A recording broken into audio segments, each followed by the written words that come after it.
Imaginez accomplir vos ablutions jour après jour, 5 fois par jour pendant des années. Vous êtes convaincu que tout est correct, mais sans le savoir, un simple détail pourrait rendre vos ablutions incomplètes.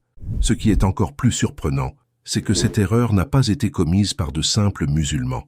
Elle a été commise par certains des compagnons du prophète Muhammad sallallahu alayhi wa sallam, les meilleurs musulmans de cette communauté. Et lorsque le prophète a vu cette erreur, il n'est pas resté silencieux. Il a lancé un avertissement si sévère qu'il l'a répété 3 fois. Que s'est-il donc passé? Restez avec moi. Assalamu alaikum, bienvenue sur Vérité Din. Un jour, le prophète, paix d'Allah sur lui, voyageait avec ses compagnons. Sur le chemin du retour vers Médine, l'heure de la prière d'Asr approchait rapidement. Les compagnons savaient qu'il fallait agir vite. Ils ont finalement trouvé un point d'eau et ont commencé leurs ablutions dans la précipitation.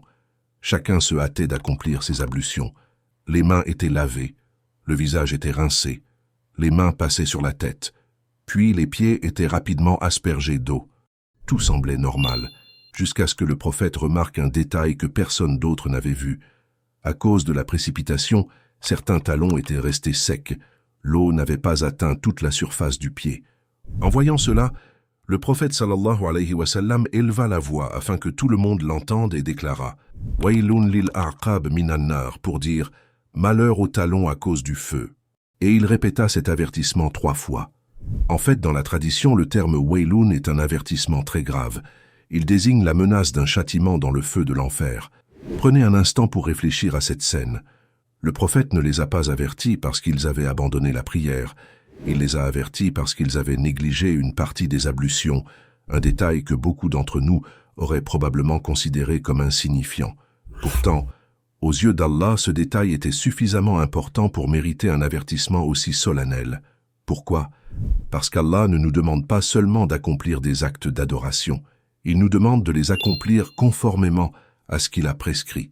Les ablutions ne sont pas une simple formalité avant la prière. Elles en sont la condition. Elles sont la clé qui ouvre la porte de notre adoration. Et si cette clé est incomplète, comment espérer ouvrir correctement cette porte? Les savants expliquent que cet avertissement ne concerne pas uniquement les talons.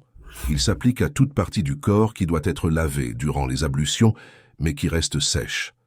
Aujourd'hui encore, cette erreur est fréquente. Parfois, l'eau n'atteint pas l'espace entre les orteils. Parfois, une partie de la cheville reste sèche. Et dans d'autres cas, une couche de peinture ou de vernis à ongles empêche simplement l'eau d'atteindre la peau ou les ongles. Lorsque cela se produit, les ablutions ne sont pas complètes. Ce hadith nous enseigne une leçon essentielle. Le croyant ne se demande pas seulement « Est-ce que j'adore Allah ?» Il se demande aussi « Est-ce que j'adore Allah de la manière qu'il a prescrite ?» Les compagnons étaient la meilleure génération de cette communauté. Malgré cela, le prophète les corrigeait immédiatement lorsqu'il constatait une erreur. Cela nous rappelle que personne n'est au-dessus de l'apprentissage et que chacun doit constamment vérifier et améliorer sa pratique religieuse. La prochaine fois que vous ferez vos ablutions, ne vous précipitez pas. Prenez quelques secondes de plus. Assurez-vous que l'eau atteint chaque partie qui doit être lavée. Vérifiez qu'aucune zone ne reste sèche, car ces quelques secondes peuvent faire toute la différence. Puisse Allah nous accorder des ablutions complètes, accepter nos prières et nous préserver de la négligence dans notre religion. Assalamu alaikum.